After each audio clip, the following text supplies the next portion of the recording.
Eu vou trabalhar com a questão do aborto e as eleições de 2010, focando só o segundo turno, porque foi no segundo turno que esse tema resultou numa mudança de percepção do eleitorado.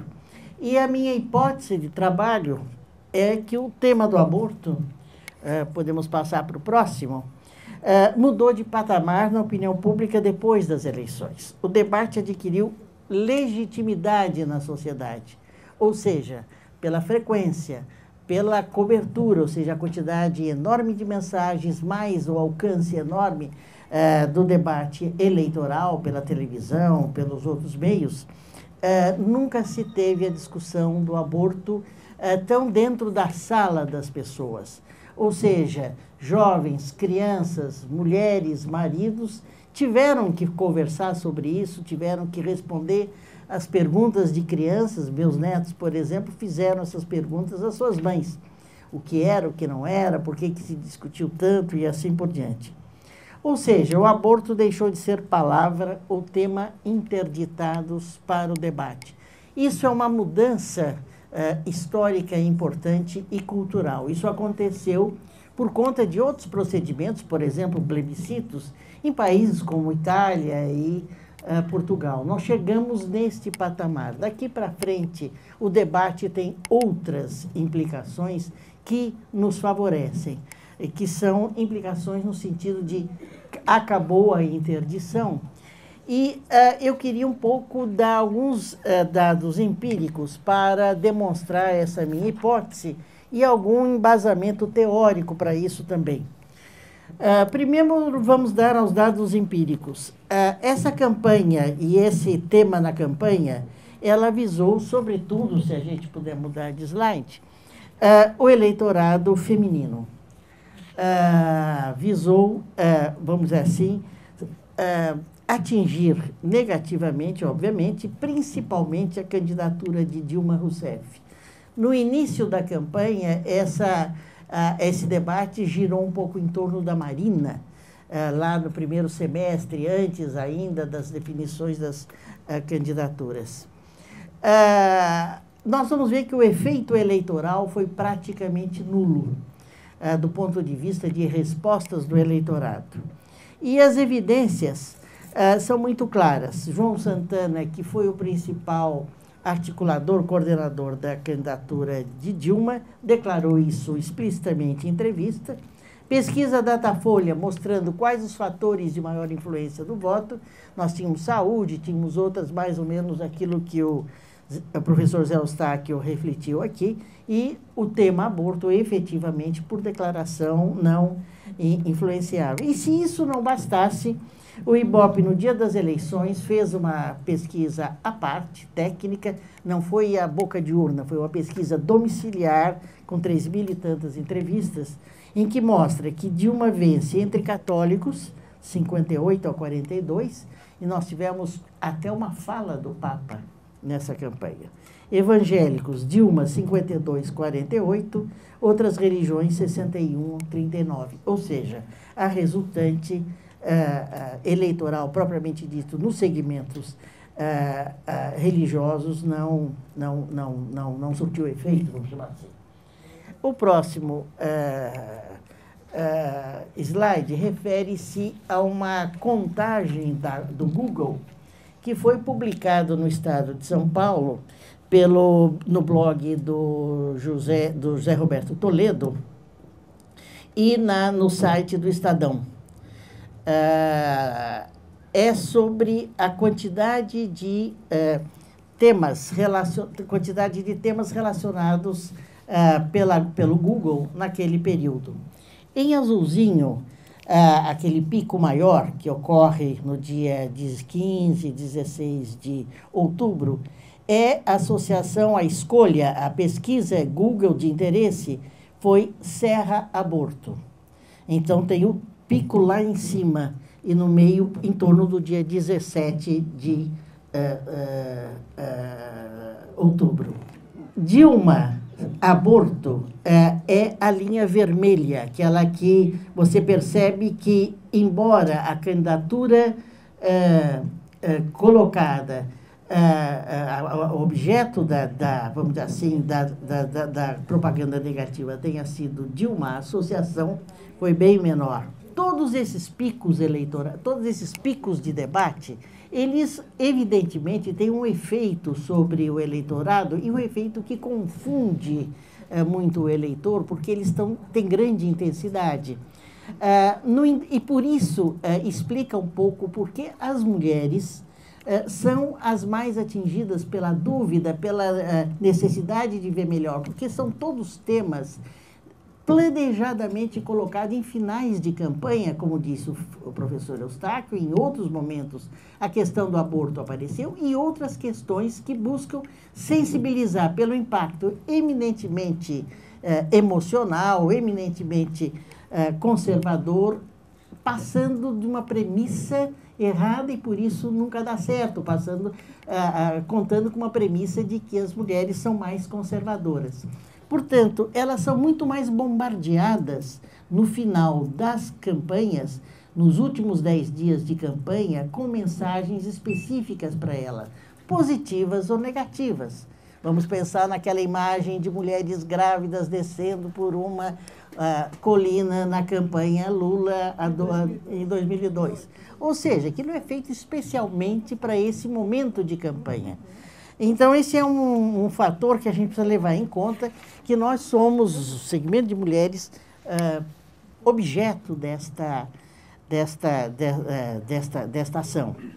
Bom, portanto, vimos ali nesse quadro que o pico da discussão aborto e da associação aos candidatos a aborto, seja Dilma, seja Serra, ocorreu mais ou menos entre 10 e 20 de outubro. Vamos pensar algo como 15 de outubro. A votação entre homens e mulheres no segundo turno, onde ocorre exatamente a prevalência do voto feminino sobre o voto masculino. Exatamente coincide com o pico do abuso do uso da questão do aborto.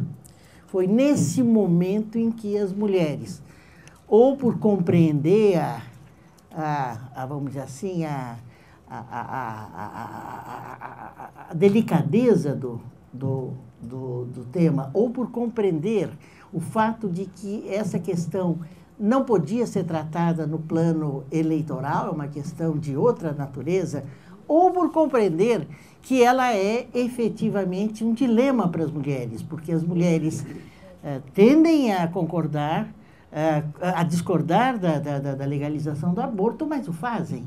Então, estamos aí numa situação de incongruência que as mulheres, nesse momento, resolveram entender. E é nesse momento que as mulheres decidem a eleição a favor da Dilma. Ou seja, se mantivesse esse empate e houvesse, por exemplo, como claramente ficou mostrado, que o voto masculino foi mais previsto do que acontecido, se você vê pela média isto. Ou seja, ou os homens se abstêm mais, ou mentiram mais, ou trabalharam vamos dizer assim, num voto de espiral de silêncio, ou de voto envergonhado, alguma coisa assim. E é dessa linha que eu queria dar um pouquinho de embasamento teórico a essas minhas colocações, de como é que o aborto deixa de ser, no momento eleitoral, uma questão dissonante para ser uma questão consonante com as mulheres. Eu queria me referir aqui a 3 teorias de comunicação e psicologia que são muito comuns e são muito levadas em conta, sobretudo por comunicadores publicitários, porque precisam lidar com estratégias muito precisas, com a repetição, com a questão da recepção, ou seja, o publicitário sabe perfeitamente como essa mensagem vai ser recebida. Outra teoria dessa área da recepção é a questão da dissonância cognitiva, uma teoria bastante utilizada do Leon Festinger, que a gente vai olhar um pouquinho melhor, e outra questão do campo psicológico, da interação indivíduo-meio, que reflete no campo psicológico do Kurt Lewin, ou Kurt Lewin. A espiral do silêncio, ela pode ser representada, e foi assim que a Noelle Neumann apresentou no Congresso de Tóquio, em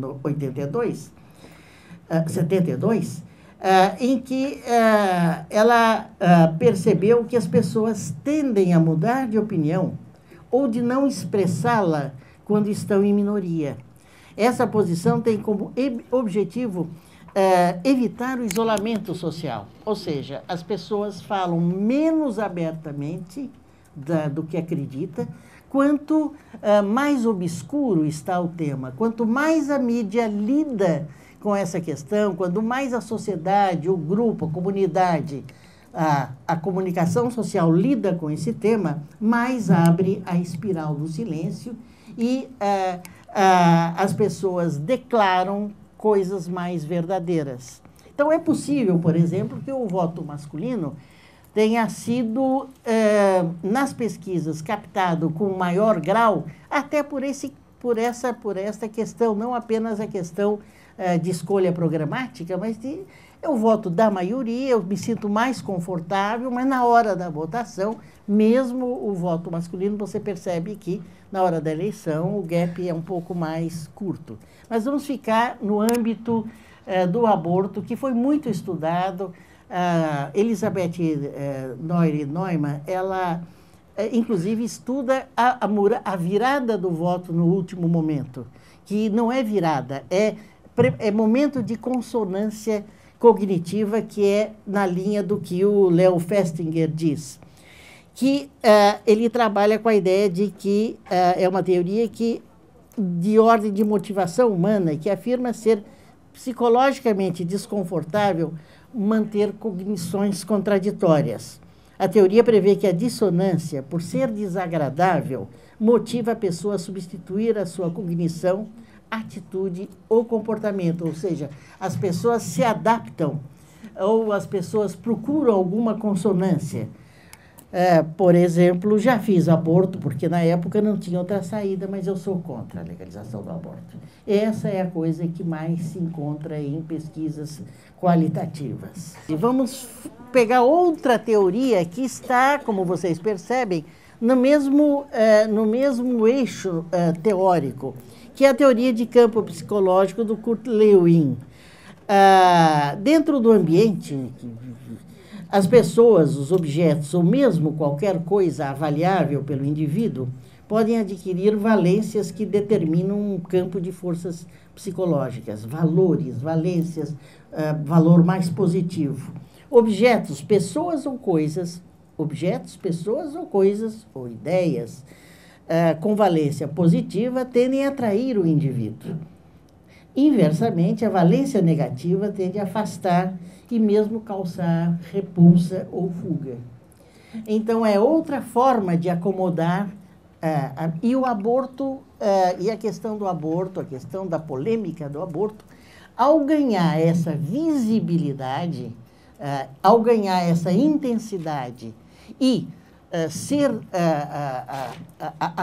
as correntes que propuseram o aborto como impedimento de voto perderam as eleições, isso significa que houve uma mudança efetiva de patamar, o que o professor José Eustáquio chamou de maturidade da sociedade, que eu acho que é uma palavra que acomoda bem essa situação. Agora, eu gostaria de detalhar um pouco mais a posição dos candidatos nesses 5 minutos que eu tenho, para mostrar como efetivamente o que nós dissemos é coerente. A posição da Dilma Rousseff com relação ao aborto foi contra a mudança da lei, a questão é de âmbito do legislativo, a perspectiva é de saúde pública e as mulheres que praticam não devem ser presas. Vocês veem que aqui há um conflito, há uma dissonância que ela abrigou e, ao abrigar a dissonância, ela resolveu o problema. Talvez tenha sido neste momento que as coisas, do ponto de vista das mulheres, se organizaram melhor. Ela usou uma incongruência, porque se a lei não muda, você tem que prender as mulheres que fazem ou fizeram. E ela, então, deu um passo nessa incongruência. O que o Serra fez? O Serra era contra a mudança da lei, agora ele se fixou numa posição moral e religiosa. Como é que pode se entender isso? Ele fez uma campanha para atingir do centro à direita, e isso ele se colocou na extrema-direita para pegar todos os votos possíveis desse campo. Né? A campanha já estava perdida do ponto de vista de perspectiva, prognóstico, mas ele fez um movimento que eu pessoalmente nem sei se ele acredita nisso, mas ele fez um movimento tático, estratégico e até sabendo que certos setores, por exemplo, em São Paulo, o PP é o partido do Paulo Maluf, estavam com Dilma, então ele inclusive foi nessa direção. E provavelmente a incongruência aí é em relação ele à sua história e ele até as posições que tomou no Ministério da Saúde. Marina Silva também resolveu a incongruência, mas de uma forma, resolveu o dilema de uma forma não incongruente. Ela adiou para o futuro. A posição é moral religiosa dela, eu sou contra, eu sou evangélica, mas é uma questão de foro íntimo e isso a gente joga para o futuro. Obviamente, esta campanha publicitária foi feita por publicitário. O raciocínio, o fio estratégico é de perceber essa questão da incongruência. E eu queria só lembrar a vocês algumas soluções, algumas transições culturais, ou melhor, que ocorreram ao longo desses 20 anos que a gente viu. Por exemplo, briga de marido e mulher, ninguém mete a colher. Hoje não se pode mais falar isso. Quer dizer, o que está por trás disso é isolar isto para o âmbito doméstico. No entanto, culturalmente se avançou. Quando que isso mudou de patamar? Quando foram criadas as delegacias das mulheres. De lá para cá, é muito difícil alguém colocar no âmbito doméstico onde não se mete a colher. Então, foi a criação das delegacias que criaram um outro patamar de compreensão para isto. Quem ama não mata. Ou quem ama não mata, e assim por diante. Quem ama não mata. A outra, eu lembraria uma coisa de um país da década de 70, início da redemocratização, que ele rouba, mas faz. O que também é uma incongruência, não é? E o Maluf usou isso, o Adhemar de Barros usou isso no passado e tal. No entanto, as CPIs dos anões, o processo de impeachment de Collor em 92 trouxe à sociedade uma campanha, vamos dizer assim, de informação que resolveu essa incongruência. Agora a população pensa, se rouba, talvez não faça. Sai do dinheiro público, sai do tesouro, sai da... ou seja, veja o que nós estamos vivendo no momento. Aí eu me lembrei da expressão do Hélio Oiticica, quando ele faz aquele famoso cartaz, em 68, anos de abertura no mundo, e nós entramos no abismo da cortina da época de chumbo, da ditadura, etc.